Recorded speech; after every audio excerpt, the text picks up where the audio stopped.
যত দোষ নন্দ ঘোষ, সত্যটা বললে দোষ, করলে অন্যায়ের প্রতিবাদ, নামটা হবে তোমার জঙ্গিবাদ, নামটা হবে তোমার মৌলবাদ।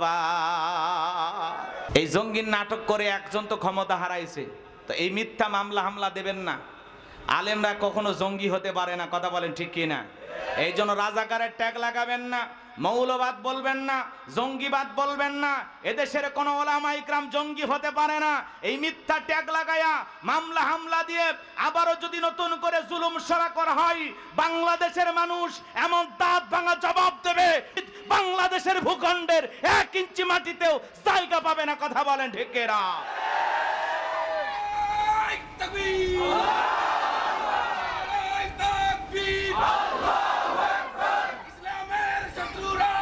যারাই হক কথা বলে তাদেরকে জঙ্গির ট্যাগ লাগায়, কথা বোঝেন নাই? আমরা উচিত কথা কইলেই আমাদের বিরুদ্ধে জঙ্গির ট্যাগ লাগায়, কথা বলে না কেন? এখন উচিত কথা যদি কই, পিঠের ওপর দিয়া যাবি মই, এ আনন্দে কিছু লোক কিনা খাবে বগুড়ার স্পেশাল দই। যত দোষ নন্দ ঘোষ, সত্যটা বললে দোষ, করলে অন্যায়ের প্রতিবাদ, নামটা হবে তোমার জঙ্গিবাদ, নামটা হবে তোমার মৌলবাদ। এই জন্য এই জঙ্গিবাদের খেলার দিন শেষ। জঙ্গির নাটকের প্রধান পরিচালক ভারতে আছে, কথা কয় না? এই জন্য যে আলেমদেরকে কিছুদিন বন্দি রাখবেন, সামনে কয়েকটা বই দিয়ে বলবেন জিহাদি বই সহ গ্রেপ্তার, জিহাদ ফরজ। এই কথা কন। এই জন্য হিসাব করে দাড়ি টুপি দেখে জঙ্গির ট্যাগ লাগায় জেলখানায় ভরবেন, ওই দিন চলে গেছে। আগামীতে কোন আলেমের বিরুদ্ধে যদি জঙ্গির মামলা নেই, মনে রাখবেন যারা মামলা করবে আর যারা মামলা নেবে, হুঁশিয়ার হয়ে যান, সাবধান হয়ে যান। অপরাধ প্রমাণিত হওয়ার আগে বাংলাদেশের কোন আলেমের বিরুদ্ধে জঙ্গির ট্যাগ লাগানোর সাহস যেন কেউ না পায়, কথা বলে ডেকে না। সবাইকে প্রতিবাদী হওয়া লাগবে।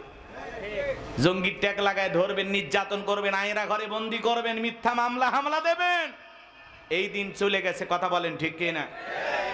আল্লাহ যেন এই জাতির মানুষকে হেদায়েত দান করেন। ওলামা একরাম এখন ঐক্যবদ্ধ। আমার ভাই রিজাল করিম আবরারের নামে মামলা দেবেন আর আমরা বসে থাকবো, এমন নয়।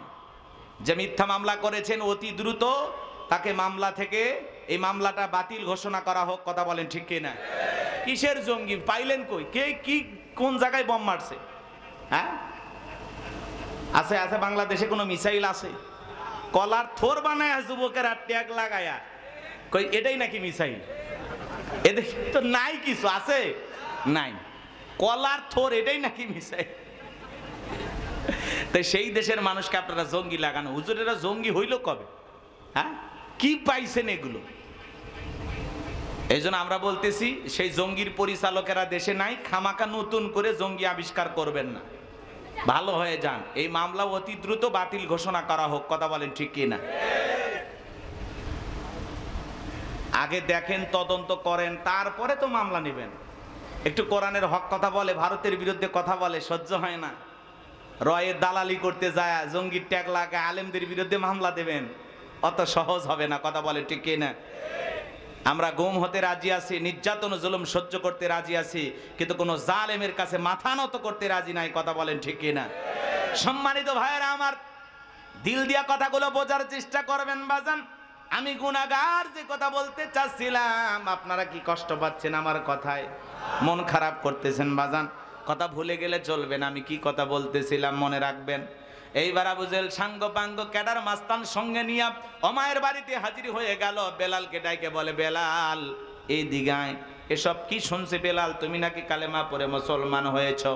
হযরতে বেলাল রাদিয়াল্লাহু তাআলা কে বলেন, যা শুনেছেন সত্য, নবীজির হাতে হাত রেখে আমি কালেমা পড়ে মুসলমান হয়েছি। আবু জেহেল ডেকে বলে, বেলাল তোমারে আমি অনেক মহাব্বত করি, পার্সোনাল ভাবে ভালোবাসি। বেলাল তুমি যদি চাও উটদম বা ছাগলের মালিক বানায় দেব, থাকার জন্য ভালো ঘর বাড়ি বানায় দেব, ব্যবসা বাণিজ্য যদি করতে চাও দিরহাম টাকা পয়সা যা লাগে দেব বেলাল, তুমি চাইতে দেরি, তোমার চাহিদাটা পূরণ করতে আমরা দেরি করব না। হযরতে বেলাল ডেকে বলে, আবু জেহেল রে, দুনিয়ার সব সম্পদ যদি আমি বেলালকে দিতে চাও, দুনিয়ার সব সম্পদ ছাড়তে রাজি, কিন্তু বিশ্ব নবীর কালেমা ছাড়তে রাজি নাই। বলেন আল্লাহু আকবার। বেলালের মতো যারা খাঁটি ইমানদার, এদেরকে টাকা দিয়ে কেনা যায় না, কিন্তু মুনাফিক মার্কা মুসলমান যারা টাকার কাছে বিক্রি হয়, তারা টাকা পাইলে বাতিলের পাছাটা গোলাম হয়ে যায়। কথা বলে, টাকার বান্ডিল যেই দিকে, টাকা যেই দিকে, ওদের ফতুয়া সেই দিকে, টাকার জোরে ফতুয়া ঘোরে। দেখেন নাই বিগত সরকারে যারা পাছাটা গোলাম ছিল, দাড়ি টুপিওয়ালা আলেম ছিল, এক প্যাকেট বিরিয়ানি পায় কয় ম্যাডাম আপনি জান্নাতি। এতগুলো মানুষ মরল শাপলা চত্বরে রাতের আধারে, আলেমদেরকে যারা হত্যা করলো এরা নাকি জান্নাতি। শয়তান এই কথা বিশ্বাস করবে? জোরে বলেন। টাকা পাইলে বাতিলের পাঁচাটা গোলাম হয়ে যায়, আছে না? টাকার জোরে ফতুয়া করে, টাকা পাইলে ফতুয়া মুহূর্তে পাল্টে দে, আছে না নাই? সম্মানিত ভাইয়েরা আমার, এই জন্য মুনাফিক মার্কা মুসলমান যারা টাকার কাছে ঈমান আমল বিক্রি করবে, তারা বেলালের উত্তরসূরি যারা হাসতে হাসতে ফাঁসির মঞ্চে ঝুলবে, তবু জালেমের কাছে মাথা নত করবে না। হযরতে বেলালের কথা শোনার পরে আবু জেহেল ডেকে বলে, বেলাল, সোজা আঙ্গুলে ঘিউ না উঠলে আঙ্গুল একটু বাঁকা করা লাগবে। এই কথা বলে যুবকদের লেলিয়ে দিল, চাবুক দিয়ে পিটাও। হযরত বেলালকে চাবুক দিয়ে পিটানো হলো। এরা যত জোরে চাবুক দিয়ে আঘাত করে, বেলাল তত জোরে কালেমার জিকির করে।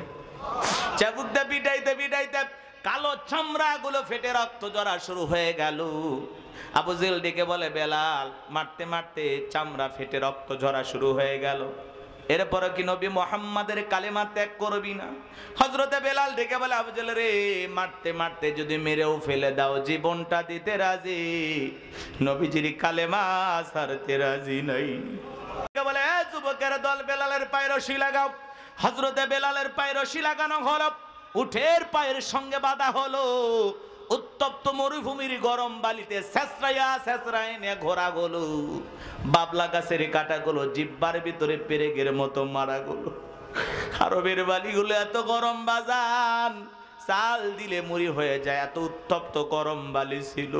হযরতে বেলালকে চাবুক দিয়ে আঘাত করে, পায়ের রশি লাগাইয়া ছেঁচড়াই ছেঁচড়াই করে বাবলা গাছের কাঁটাগুলো জিব্বার ভিতরে পেরেকের মতো মারে। বিকেল বেলা নিয়ে এসে বলে, বেলাল, চাবুক দিয়ে পিটাইলাম, পায়ে রশি লাগাইয়া নিয়ে ঘুরলাম, এত নির্যাতন জুলুম করা হলো রে বেলাল, তবুও কি নবী মুহাম্মাদের কালেমা ছাড়বি না? হযরতে বেলাল রক্তাক্ত জিহ্বা নিয়ে ডেকে বলে, আবু জেহেল রে, মারতে মারতে যদি মেরেও ফেলে দাও, বেলালের নিঃশ্বাস থাকবে যতদিন, বেলাল ইসলামের পথে টিকে থাকবে ততদিন। আল্লাহু আকবার। এইবার আবু জেহেল ডেকে বলে, এ যুবকের দল, কয়েকজন যুবক মিলে বিশাল বড় একটা পাথর নিয়ে এসে বেলালের বুকের উপরে চাপায়া দাও। তাই করা হলো, বড় একটা পাথর নিয়ে এসে বেলালের বুকের উপরে চাপায়া দেওয়া হলো। আবু জেহেল মনে করলো পাথরের চাপার আঘাতে বেলাল মারা যাবে। এই কথা ভেবে কাফেরা চলে গেল। রক্তাক্ত জিহ্বানি হযরতে বেলাল, বিশাল বড় পাথর, এরপরেও জিহ্বা নাড়াইয়া জিকির করে কা। আপনাকে আমাকে জিকির করার জন্য কেউ মারে না, ধমক দেয় না, পিটাই না, তবু আমরা কপাল পরা আল্লাহর জিকির করি না। এ বাজান, হাদিস শরীফের ভিতরে আসছে, বিশ্বনবী বলেছেন, যার জিহ্বাটা আল্লাহর জিকিরে তরুতাজা থাকে, আল্লাহর জিকিরে ভিজা থাকে, ওই জিহ্বাওয়ালা মানুষ কোনোদিন জাহান্নামের আগুনে জ্বলবে না। বলুন সুবহানাল্লাহ। এজন্য বাজান, সব সময় আল্লাহর জিকির করবেন, লা ইলাহা ইল্লাল্লাহ, সুবহানাল্লাহ, আলহামদুলিল্লাহ, আল্লাহু আকবার। সব সময় মালিকের জিকির করবেন। ফাযকুরুনি আযকুরুকুম ওয়াশকুরুলি ওয়ালা তাকফুরুন। তোমরা আমারে স্মরণ করো, আমি আল্লাহ তোমাদেরকে স্মরণ করব। কৃতজ্ঞতা প্রকাশ করো, অকৃতজ্ঞ হইও না। হাটে বাজে মাঝে খেজে যেখানেই থাকেন না কেন আল্লাহর জিকির করেন। জিকির করার জন্য আলাদা সময় লাগে না বাজান। জমিতে কাজ করতে করতে আল্লাহর জিকির করা যায়, দোকানদারি করতে করতে আল্লাহর জিকির করা যায়, রিক্সা ভ্যান চালাইতে চালাইতে জিকির করা যায়।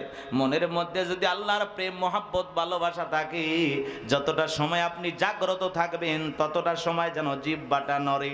সব সময় মালিকের জিকির করবেন। যত বেশি জিকির করবেন অন্তরটা তত পরিষ্কার হবে, যত বেশি জিকির করবেন তত আল্লাহর প্রিয় হবেন, যত বেশি জিকির করবেন আল্লাহ তাআলার কাছে যা চাইবেন মালিক আপনাকে তাই দেবে। জিহ্বাটা পবিত্র করেন, দিলটাকে পরিষ্কার করেন, আত্মশুদ্ধির জন্য কাজ করেন, নিজেকে পরিবর্তন করার জন্য কাজ করেন। দুনিয়া ক্ষণিকের বাজান, চিরকাল কেউ থাকবে না। আমার ভাইয়েরা, জান্নাতীদেরকে যখন আল্লাহ তাআলা জান্নাতে প্রবেশ করার জন্য অনুমতি দেবে, জান্নাতীদের ভিতরে একটা আফসোস থাকবে। তাদেরকে যখন জিজ্ঞাসা করা হবে, আল্লাহ তাআলা জান্নাত দিয়েছে, তোমাদের কোনো কি আফসোস আছে? জান্নাতীরা বলবে, আমাদের একটাই আফসোস, দুনিয়াতে থাকা অবস্থায় যদি বেশি বেশি আল্লাহর জিকির করতে পারতাম, আল্লাহকে স্মরণ করতে পারতাম, তাহলে জান্নাতে আমার স্থানটা আরো বেশি উঁচুতে হইতো। সেদিন জান্নাতীরা আফসোস করে বলবে, চায়ের আড্ডা এখানে সেখানে হেলায় খেলায় সময়টা যদি অপচয় না করে ওই সময়টা আল্লাহর জিকিরে ব্যস্ত থাকতাম, একটু সুবহানাল্লাহ, আলহামদুলিল্লাহ, আল্লাহু আকবার, লা ইলাহা ইল্লাল্লাহ বেশি বেশি করে জিকির করতে পারতাম, জান্নাতে আমার মর্যাদাটা আল্লাহ আরো বৃদ্ধি করে দিত। বলুন না সুবহানাল্লাহ। এজন্য বাজান, এই সময়টা অপচয় করবেন না, গল্প গুজাবে মাত্র হবেন না, দুনিয়ার খেল তামাশায় ব্যস্ত থাকবেন না, মালিককে স্মরণ করবেন, মালিককে স্মরণ করবেন। আল্লাহ আমাদের সবাইকে জিকিরকারী বান্দা হিসেবে কবুল করুন। একটু চিল্লায় বলেন আমিন। বেলালের মতো নির্যাতন জুলুম আপনার উপরে আসছে, বলেন আপনাকে আমাকে জিকির করার জন্য কেউ মারে, পেটে ধমক দেয়? দেয় না। হযরতে বেলালের বুকের উপরে পাথর, এরপরেও জিহ্বা নাড়ে আল্লাহর জিকির করে, চোখের কোনা দিয়ে পানি ঝরতেছে। হযরতে বেলাল কেঁদে কেঁদে ডেকে বলে, আল্লাহ তুমি তো সেই আল্লাহ, ইব্রাহিমের জন্য যদি নমরুদের আগুনকে ফুলের বাগান বানায় দিতে পারো, ও আল্লাহ তুমি কি পারো না আমি বেলালের বুকের পাথরটাকে তুলার মতো নরম বানায় দিতে? তোমার মতো মালিকের জিকির করতে বড় কষ্ট হয়, আল্লাহ তুমি কি পারো না বিলালের বুকের পাথরটাকে তুলার মতো নরম বানায় দিতে? হযরতে বেলাল দোয়া করতে দেরি, আসমানের মালিক আল্লাহ দোয়া কবুল করতে দেরি করে নাই। বেলালের বুকের পাথরটাকে আমার আল্লাহ তুলার মতো নরম বানিয়ে দিয়েছেন। বলুন সুবহানাল্লাহ।